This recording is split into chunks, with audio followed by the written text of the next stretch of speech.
Welcome everybody to the Mind, Body, and Soul TV, coming to you live from our Denver, Colorado Internet TV studios. I'm your host, Coach Steve Toad, and also the founder of ConsciousEvolutionMedia.com and Conscious Evolution Media, period. We have done over 15,000 shows, and in the last 12 years, and we have stopped counting. It just doesn't make sense to count it anymore. So hopefully it will become a household word any minute. And if not, I'm not holding my breath. So we have a wonderful guest with us this evening, joining us from London. Dennis Roberts is with us this evening. He's a marketing guru, probably a coach as well. And we're going to find out about what he does. And the theme of the show for this evening, actually, is a new paradigm shift for enrolling clients in the coaching industry. And I think it's very timely. Welcome to the show, Dennis. Thank you, Steve, and thank you very much for having me. Awesome. So if I took away your titles, like a coach, a marketing guru, a marketing expert, maybe even a sales expert, what's left? If I took all the titles that have anybody ever called you, who is really Dennis Roberts? A human being who relates to other human beings in his work.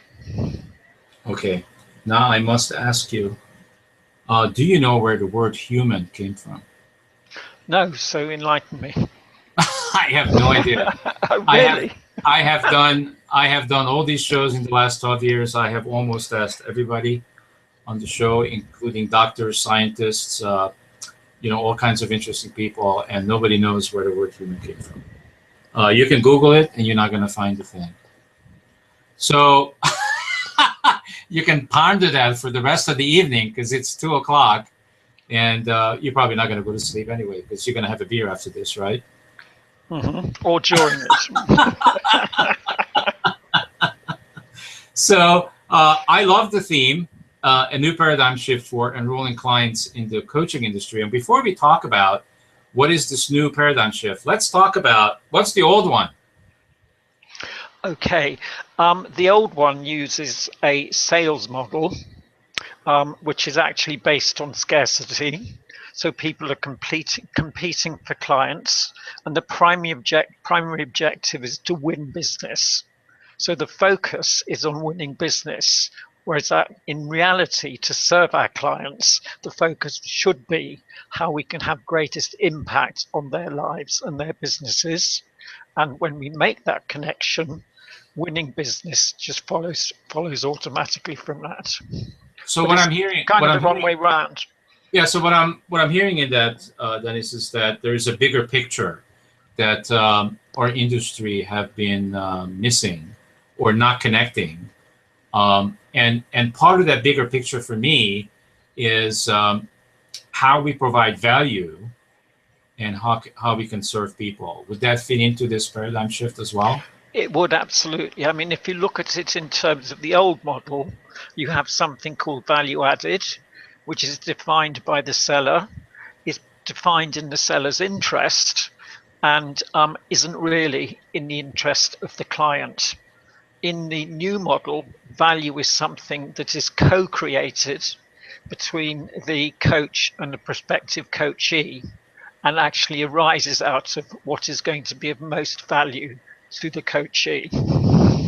So where do you think this biggest disconnecting is? Because I've been around this industry for a long time. Sometimes I don't even want to admit how long. But where do you think the biggest disconnect? It's for me, and then I want to hear your point of view. But for me, what I keep hearing is that people come up with these new tools and come up with, as I call it, the shiny object. And they want to sell that shiny object to their clients because that's what everybody's been doing. Okay, so there are two sides to this. One side of the shiny object is it's a commodity, it's one size fits all. It may be designed by gurus, but effectively people are being treated as commodities. So the difference is that in the new paradigm, it's a relationship between two unique human beings. And so what is being created is only true for those two human beings, the relationship they form and how they can be of most value. So Huh, that's very really the interesting. shift. Sorry. Actually, this would work extremely well in education because we treat students that they are a commodity, and we treat them like they all the same, don't we? Sure. And I think that that's very unfortunate because it really runs counter both to creativity and the kind of circumstances in which creativity and individuality flourish. Huh, wow, very interesting. So let's paint a picture in terms of, maybe you could help me to give an example of the old model. Maybe we can even play. I like to play. Um, and then maybe we can do the same conversation, the same dialogue, and we can maybe show us what the new model would look like. How does that sound? That sounds fine. And I think this actually, in this new day and age, I'd like to start the old model from the actual platform from which the marketers sell. Most Okay. marketers are actually agents for some kind of new technological platform. That technological platform, to some extent, dictates what they're messaging, how they're selling it, how they're promoting it. So, right from that very basis, they could be getting off on the wrong foot. And from the client's point of view, that has all sorts, when I say the clients, I mean the marketer's client's point of view, that has all sorts of really quite negative consequences. So you can end up paying very expensive hosting fees before you're even actually paying for your consultant services. And then if things go wrong, which they did for me because it just heightened the mismatch, everything that's been invested is lost because there's no scope to move from that platform. So Mhm. the model is being shaped from two main directions. One, the actual technological platforms, which are standardizing how messages are being put forward, and the other is in terms of how that fails to actually produce something individual for the coaching client So and their let's clients. this sounds like, really, I don't even know what to call it. I'm sure it's very clear to you, but it's not clear to me. So let me try it a different way. So how, as far as you can tell, how do current coaches market themselves? Let's begin there. Okay, I think how current coaches market themselves is on the basis of marketing gurus. Marketing gurus have this expertise called marketing, which coaches don't have because it's actually countercultural for a coach. I mean, that's another part of it. So there's a disconnect at that point. Mhm. But you buy into these people who say, we're real experts. All you need to know is how to use the right words. All you need to know is how to influence a sale.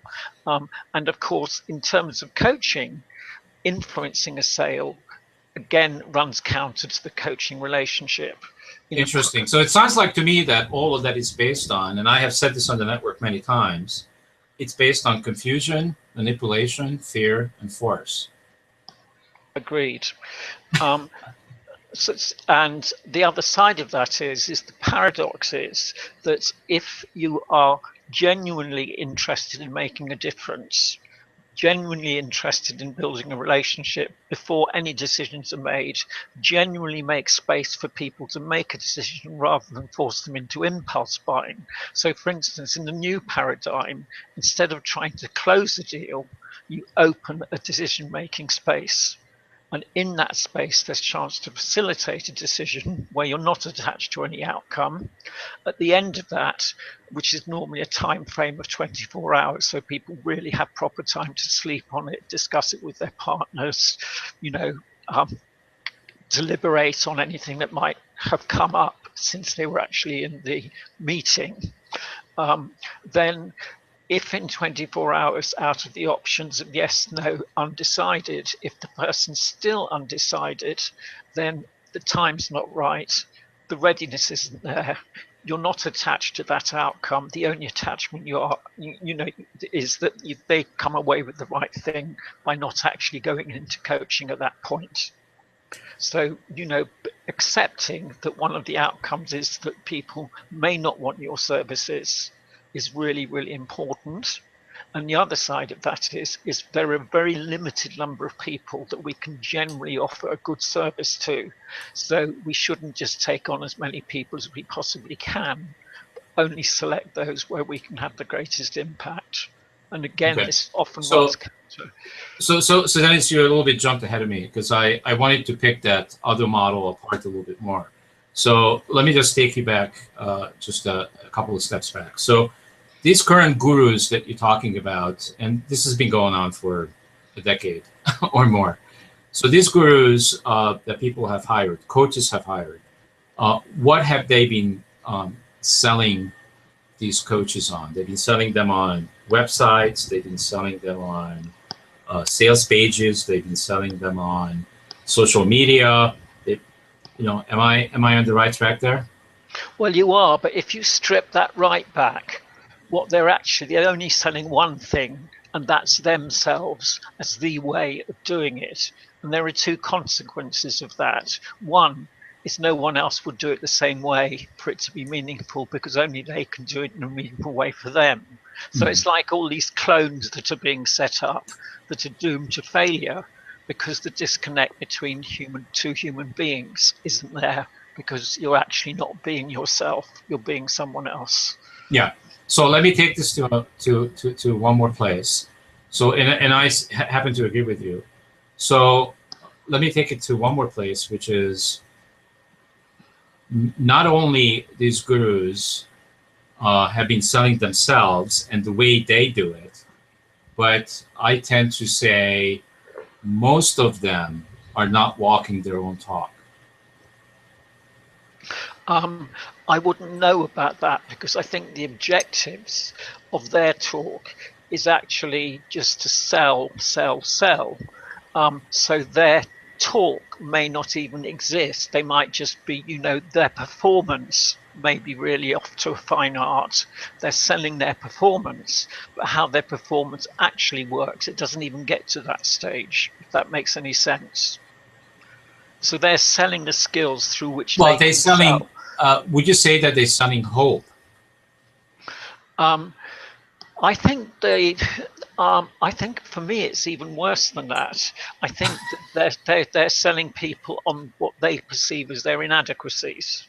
So people, when you go through these kind of guru type programs, often people going through them feel really, really inadequate, feel they really, really need this expertise, and this expertise is then laid on a plate for them at quite a high price.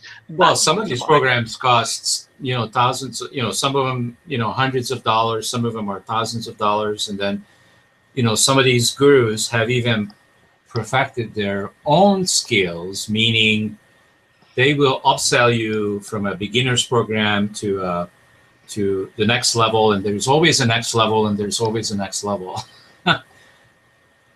Sure. And I think another mismatch is who they're selling to is coaches, let's say, for example. But what the coaches need to learn to do is, if you use the word sell, and I don't like the word, I more prefer facilitate purchasing decisions. But if the coach is to do that with the coachee, it's a different relationship. So does that make sense to you? Or I may not have expressed it very clearly. So the gurus are direct. Well, you're not talking about you're not talking about a coach to a coachee relationship. What you're talking about is a coach to a guru relationship. It's different. Sure, and that's where there's another disconnect.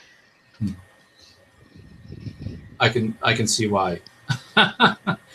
Okay, so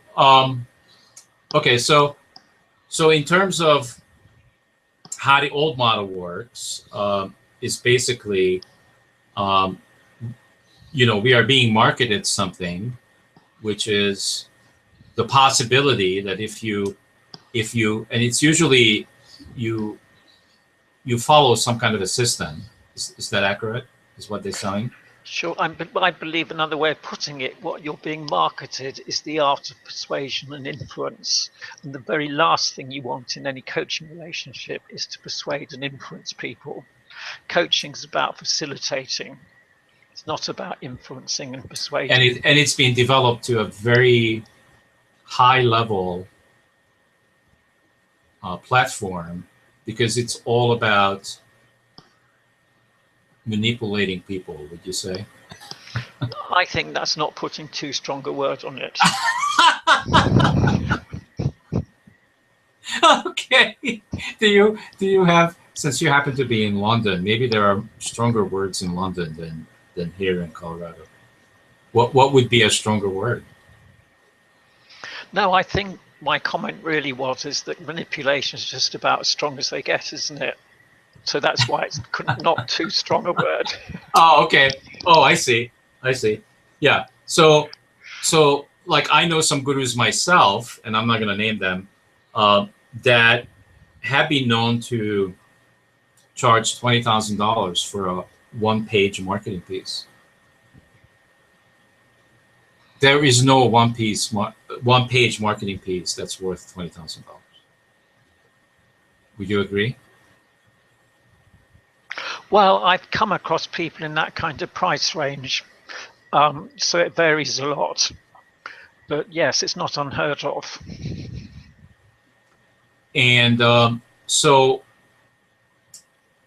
why would you say that 80% of the coaching industry is broke and they can't make a living? They don't know how to make a living from their craft. I think there are a couple of reasons for this, and I think we're talking about independent coaches here. One of the failings within the industry is, in terms of training and development, it doesn't develop the necessary business skills for coaches who want to go independent. So there's actually a major gap in their business education, which has nothing to do with the marketing piece alone. So they need to know how to create a business, how to run a business, how to be profitable, the whole range of things, to lead a business, to organize a business, to have a clear business model. All these pieces are important to an independent coach, and some business coaches fill that gap, but it's not part of the curriculum. Okay. So let's see if we can go back to when I was talking about trying to demonstrate this. So can we give it a try to demonstrate the old model, and I'll be the client, you'll be the coach selling me into some kind of a program, and let's demonstrate the old model, the old way of doing it. So go for it. Gosh, this is going to be difficult for me because I find it so alien. You're asking a lot of me. I always do. So, yeah, well, I wish you'd warned me. I never do. So, okay, if that's challenging, let's do it the other way round. Let's do it the other way round, if you like. Would you be up for that? So that you tried to sell me, and then perhaps I responded. Okay. So, all right. So, Dennis, I wanted to talk to you. The reason I scheduled us to work together, to actually have a meeting together, the purpose of our meeting here is I wanted to talk to you about how the media could benefit your coaching business, and how you could take your message, your passion, or whatever it is that currently you're up to with your coaching business, how you could take that message and take it out to the masses. Would you be interested in that? Yes, because I think it's really, really important. I think it's really important for coaches to have another way of looking and doing things. Okay. So what do you feel? So why do you think that being in the media, we can talk about what different formats that could happen in, But why do you think that would benefit your coaching business? Well, if in any way one can replicate the kind of issues and conversations we're talking about, then that might resonate with people and it might open up new insights and new ways of looking at things, which could lead to doing things in a different way. So I'm going to just take a moment and pause this conversation. So Dennis, do you think this is the old model, or are we meddling in a new model? I think it's a different model, actually. I think it's actually neither, because in the way in which the media behaves and the way in which traditional marketing behaves, in some respects, we're talking about possibly different things. And I think what you're talking about is where the role of the media might fit within the bigger marketing picture. And it's still possible that the media could actually straddle both models. Mm-hmm. So Dennis, really, in this conversation, I just wanted to find out, really, if you had an interest, if you see yourself as a person that would be in the media and you could deliver your passionate message throughout the media. So that sounds like that's a yes. And so what I would like to find out next is, what is it, Dennis, that you really do in your business? What is the value that you can deliver to the masses, and how do you serve people? Because I want to really get to know you a little bit in your business. Okay.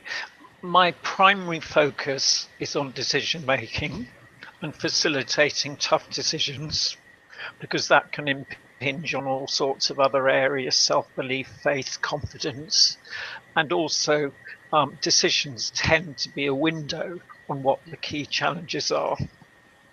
So often my way into a coaching relationship is in relation to a specific decision that someone might be struggling with.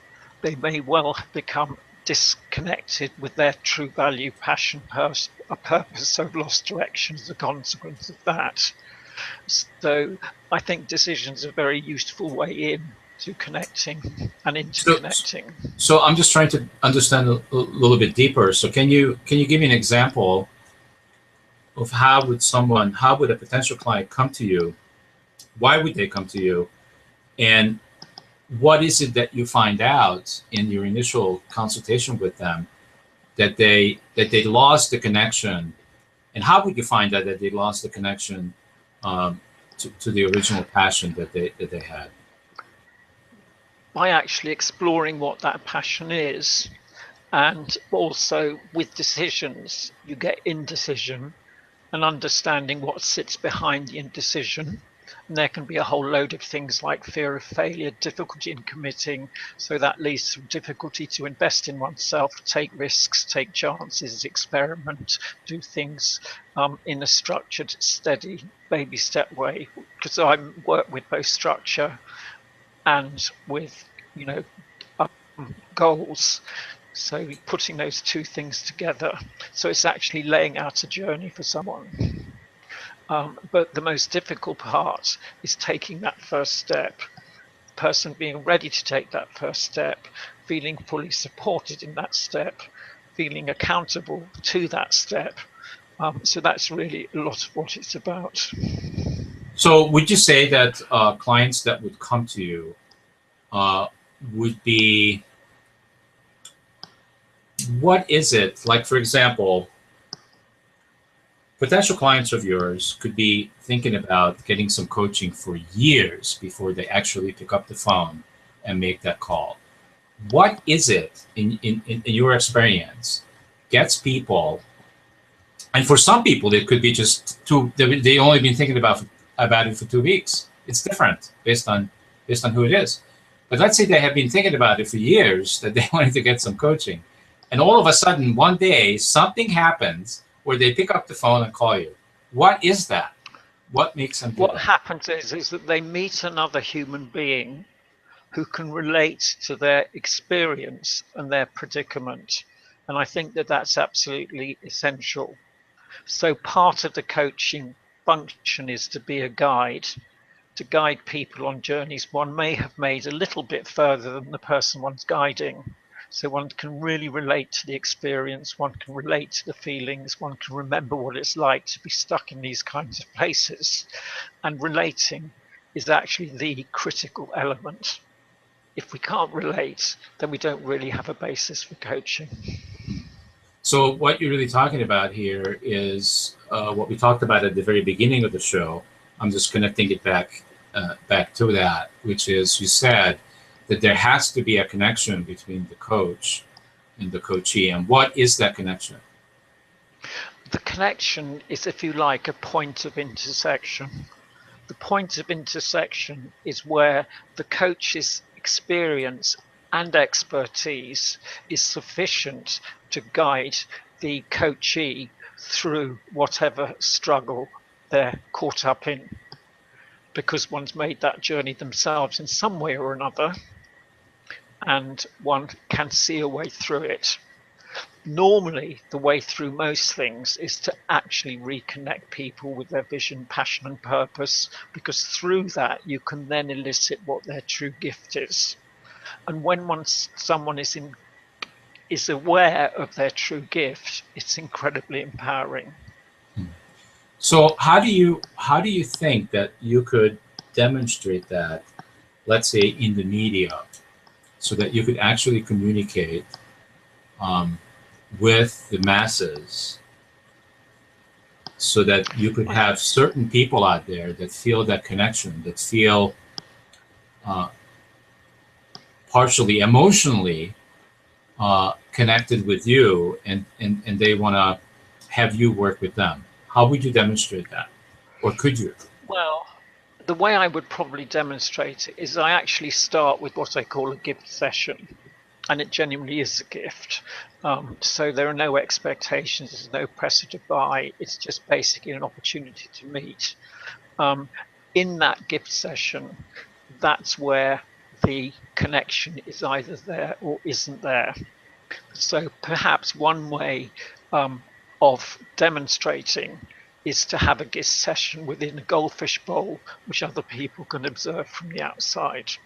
So it takes you directly into the coaching. It's not talking about the coaching, and people will be able to witness, relate or not, and engage or not. But I think it needs to be experiential in some form or other.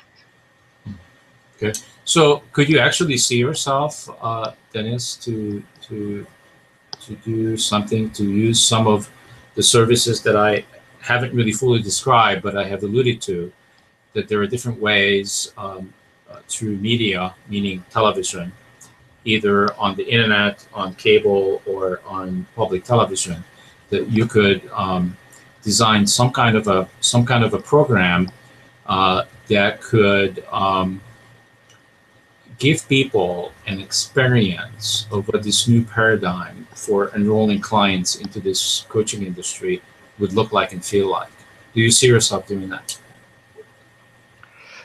Yes, it would certainly be a big challenge for me, because partly you probably picked up on quite heady. So a lot of this has been initially worked out in concept, whereas of course for it to really communicate, it needs to be communicated from both the head and the heart. But in principle, it will be something worth exploring. And maybe it's too early to say how close the fit would be and how well it would work. But in principle, it's an exciting idea. Mm-hmm.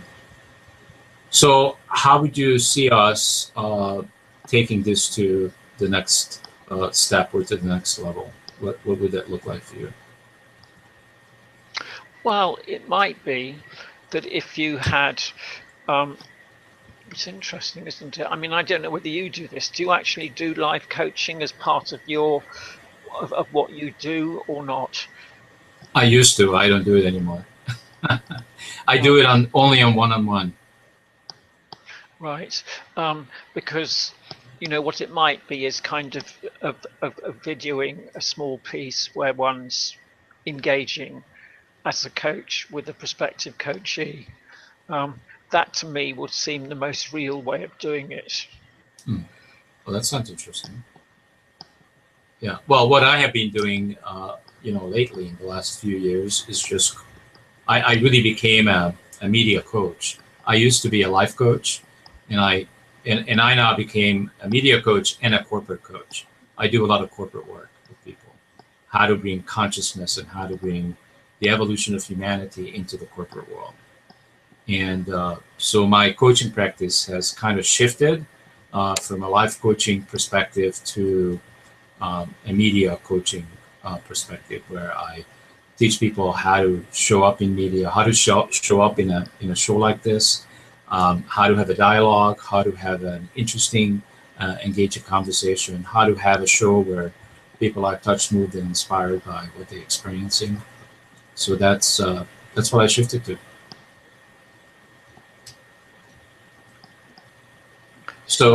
So you have never answered my question. Where would you like to? What's the next step for you with this?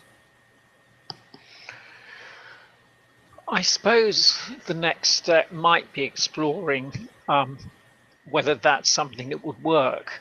And probably the way that I do it is that I would test it within my network. I have LinkedIn group and various other networks to, if you like, try it out beforehand, see what needs to be refined or not. And then if it works, come to you with some kind of at least partially finished product. Okay. Which you may or may not think meets your needs. Okay. Well, so here's the end of the demonstration. So what do you think, Dennis? Well, I've enjoyed our dialogue, and it's still something which is quite new to me. It's interesting to hear your perspectives and also about your experience. And I have also felt there have been particular resonances between us in certain areas. Most important, what I would put under the heading of human and the human contact, the human relationships, and that bit of the picture. And I think we share views on how some of the bright, shiny objects and gurus operate. So there's been some commonality. There's been a bit of fun. There've been a few laughs. It's been very relaxed, and it's been a pleasure, basically.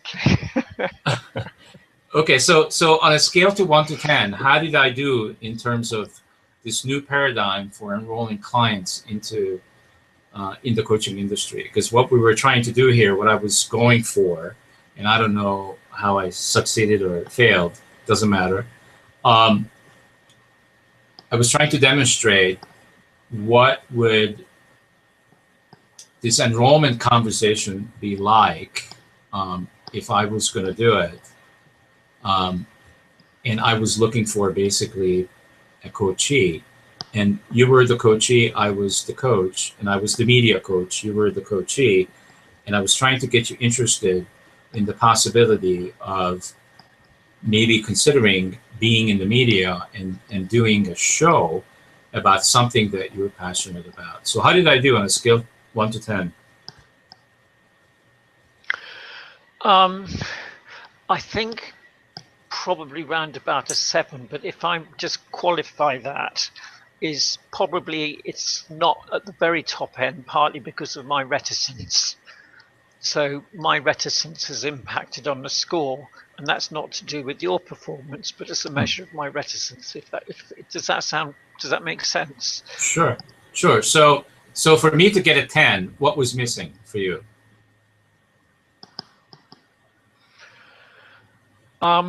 It's a difficult question. We had a choice between a narrower focus or a broad focus, and I think we went for the broad focus. Perhaps moving from the broad to the narrower focus, perhaps could be one area. So obviously we were talking about, the theme of the show was a new paradigm shift for enrolling clients in the coaching industry. Mm-hmm. So I just want to make sure that you get to communicate this again. So if you shift the conversation from me to you, and you're welcome to critique me, what would this enrollment because I look at this as what I was doing is attempting to do an enrollment conversation with you. So from your perspective, what would I have to put in or take away to make this enrollment conversation I just did with you more of the quote unquote the new paradigm shift? Does that make sense? I think if we'd come, yeah, and I think if we'd come away with just a little bit more detail, from my point of view, that was the kind of focus. But having a broad conversation, looking at it in terms of the industry, look at it in terms of the wider marketing and media questions, these are all really important perspectives. But as far as the paradigm's concerned, probably a little bit more detail about actually what that new paradigm was and how it was constituted. So do you feel that you and I were connected in this enrollment conversation? Yeah, I feel that we were connected. I feel that we were also open to flowing with whichever direction those connections made. So it's, if you like, it's the difference between having a free-flowing conversation and one that's directed towards specific, outcomes and objectives. And, both are of value. And, and as is putting the two types of conversation together. So I didn't have anything going on in my head about, I'm going to sell you something. Did you feel that? I wasn't sure, but that's only because I'm terribly, terribly suspicious around anything which may possibly involve a sale. So when you were talking about media, I wasn't sure whether the next step was for me to buy into something or not. So, and I didn't clarify that either. But somewhere in my mind, those are almost automatic triggers that come up.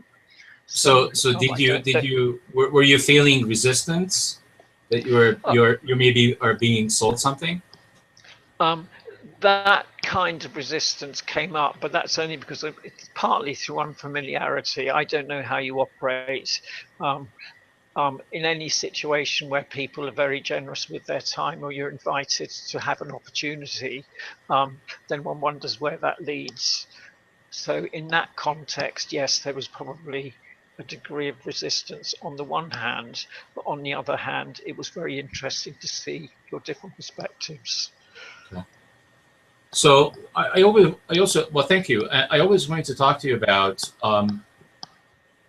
how to accomplish your goal by generating abundance, and I love that because usually people hear abundance just as money, but it's a lot more than that, isn't it? Sure. I mean, essentially, abundance is the art of creativity and invention. I'm very, very into Wallace Wattles, which for me is where probably a lot of this thinking started. And the difference is that if you're creative and you're open, that actually the goals and the abundance come from vision. You're connecting with your vision, but you're actually putting that vision in the form of a goal, in the form of a destination. But the two things that you need to reconcile is, on the one hand, having a goal that you want to accomplish, and on the other hand, being completely open to whatever the outcome is, so you have no attachment. And I think the way that that happens is that two things occur side by side. One is the being plane, and the other is the doing plane. And the skill is actually how you unite both of those. So it's like your being plane is that you're completely open to all the possibilities on that journey, which might take you to your destination. And wherever you end up is fine, because it's fundamentally a learning experience. Whereas the doing plane is to have a very clear set of actions which can lead you along a particular path. So for me, goals are very important. Also as an educational tool. I think this is where a lot of people miss out, is that they look at goals, they look at targets, but the one thing they don't look at is what they've learned. from the journey of accomplishing those targets or attempting to accomplish them. So it's quite complex, but they're exciting because it's actually where vision shines. All right, so let me put that to the test. So Dennis, how open were you on a scale to 1 to 10 when I was enrolling you in the possibility of you being in the media?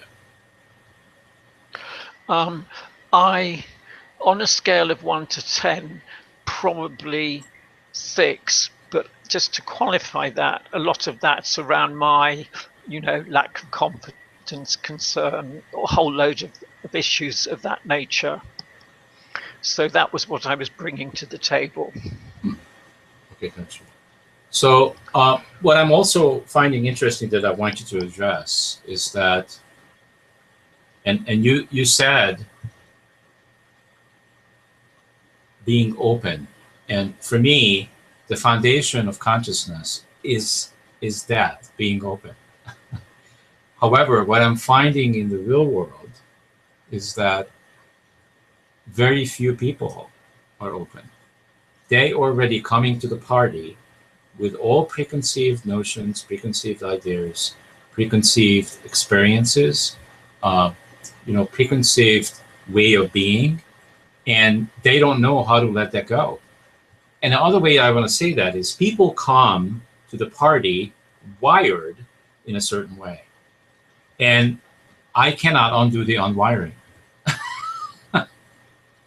Do you know what I'm talking about? Absolutely. So let's say I was able in this conversation to make a shift from the wiring into that deep meditative space, into my heart, and move into an open heart as opposed to a closed mind. That's also a very important part of the new paradigm. And I think that's what's exciting about having a conversation with you, because I am aware that I'm having a conversation with someone who's open-hearted. And that's always a challenge, and it's always something that I think every coach needs to be continuously developing. And so how have you developed your open heart? I think how I've developed my open heart is probably through compassion, through having been through a lot of struggle, a lot of painful experiences in my life, which enables me to relate to other people in those circumstances and do so with compassion. Very interesting. So initially when I talked to you, we were doing a test on the network at first. And initially, did you feel that you and I bumped heads at first? A little bit. I wouldn't, I'll tell you how I described it, how I would describe it, yeah? And I think you described it very well. You said normally when people do the test, they try to go straight into the interview and blah, blah, blah, blah, blah, blah, blah, blah, blah, blah, blah.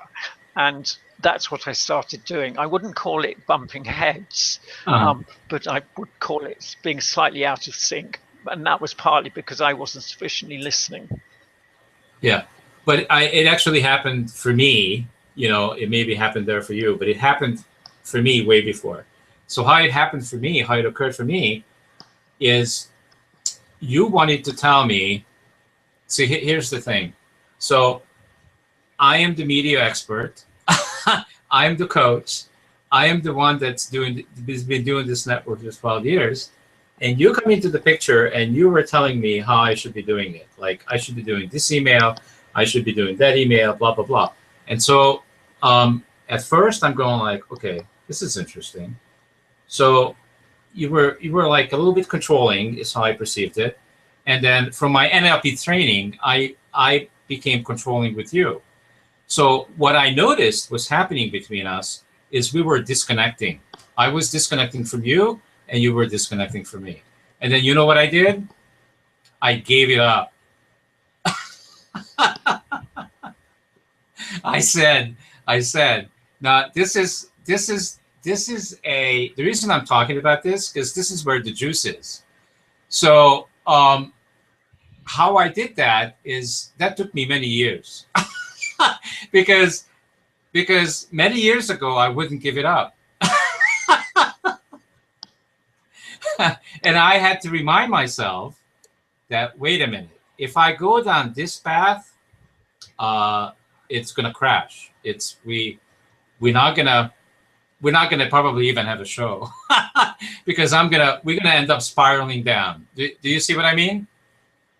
You're gonna say something to me, I'm gonna react to it, and then I'm gonna say something and you're gonna react to it, and nothing good is gonna come out of it. So what I did is basically I noticed that I let my ego handle the interaction. Does this make sense to you? Absolutely. We call it ego, we call it being controlling, whatever we call it being in our Right. head, whatever language you want to put to it. Exactly. So I noticed that and I said, hey, wait a minute. I basically in my head said to my ego, thank you very much for doing this for me. I don't need you to protect me right now. I am not even in danger. Go on a short vacation and come back later. Okay, so I just sent him away. And I opened my heart and I said, come on, we're going to have a great show and I'm going to open my heart and I'm going to have a great conversation with you. Did you have that experience? What happened to me between our conversation was that I did a meditation in order to come into a better space and to make best use of the break between doing the test and coming on the show. Mm-hmm. And I kind of made pledges with myself to avoid getting too caught up in my head, ego, or whatever. Okay, good. So I think that's another version of what you're talking about. It is. It's very similar. It's just a different version. Very good. All right. So I really like that piece that when we were talking about how to accomplish your goals by generating abundance, and I'm again completely in agreement with you. It's just where the challenges come up for me especially when I work in the corporate world, is that I am working with people whom are not open, and I don't know yet how to open them up, and I'm not even sure that I could do that. I'm not even sure that I have that kind of power. So it's almost like what I am choosing to do in my corporate life is that I am providing my own leadership, getting my own results to see if people are going to pay attention to the results that I'm creating. And they're going to, at some point, and I let that go, at some point they might come to me and say, how in the world are you doing that? Do you know what I mean? I do, and I think that what's running through my mind as I listen to you, it's actually shifting to a place of inspirational leadership. And so that if you can lead and demonstrate yourself coming from your place of authenticity, from your vision, from your passion, from your inspiration, that's exactly from your intuition. That's exactly it. Because the other option then is that I can talk to them until the cows come home. It won't matter because guess what? What I'm saying to them is going in one ear and then it's being translated with their perceptions, their life experiences, who they are being, and it comes out the other end and the message doesn't really get through. They filter what I'm talking about, like the things that we're talking about. We have viewers watching this and they filtering it with their glasses, with the way they are being and the way where they are in their path, in their evolution, in their spiritual journey. They filtering it based on who they are, where they are. And that's perfect. I'm not complaining about that. All I'm saying is in order for people to get motivated to do something different, I now completely believe that the only way a lot of people can do it, and I'm not saying that this is not possible, some people can do it on their own, But the masses, the only way the masses can do it is they have to see it in action. They have to, we have to be leaders, and we have to show them. We have to walk the talk, and we have to do it ourselves before we can expect anybody else to do what we do. Does that make sense? It does, and I also think that there's another element, and that is what I describe as timing and readiness. And until someone's ready, they're not ready. So that's another important part of the picture. I also believe that connecting through stories, music, things which actually touch people is very important too. So one of my clients' company actually uses the humanities, the whole range of the humanities, theatre, music, drama, as part of the piece to actually really, really touch people and discover what their narrative is. So Well, that's interesting, because sometimes at 1 o'clock in the morning when I can't sleep, I go to YouTube and I listen to music, and I listen to people singing. All these shows that they have, and I don't know the name of them right now, but there's all these shows out there where people are very, very passionate about their singing. They're very, very talented. Matter of fact, when you hear them, I immediately connect with them, and I am at an awe that those talents actually exist, and they haven't made it in the public arena yet. It's like I am in tears sometimes. That's how beautiful they sound, and that's how great that they are. And that inspires me. When I hear somebody sing that well, I'm connected to that, and I get goosebumps. Like I've gotten goosebumps several times in this show. So I totally agree with you that music is a very important piece, at least, for me. It motivates me. It inspires me. It connects me to something much bigger than myself. Sure, and I think it's also something much bigger than our minds, because the reach of words is very, very limited in terms of experience, in terms of especially spiritual experience. But through music, through poetry, actually you can really extend that reach. Yeah, right on. All right, so I want to make sure that I give you the opportunity to talk to the viewers, the people that are watching on YouTube Live right now, and also at Hangouts. Give them the opportunity to hear from you in terms of what programs you're currently doing, how they can reach you. So go ahead and do that right now. Okay, fine. So as mentioned earlier, I primarily work with my clients. My client base is actually mainly coaches, and mainly working through tough decisions and whatever surrounds that.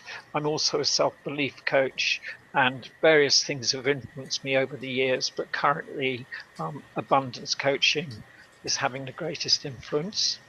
The easiest way to contact me is by email, which is djr@menta,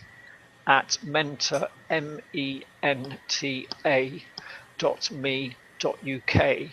And what I'd love to do is offer you a gift session so we can have a real opportunity to meet and see whether or not my services can be of value to you. If they are, that's great. If they're not, then that's absolutely fine. So that's really my offering. That's awesome. So Dennis, I really enjoyed being with you here. I was just told by my staff that this was supposed to be a half-hour show. Well, guess what?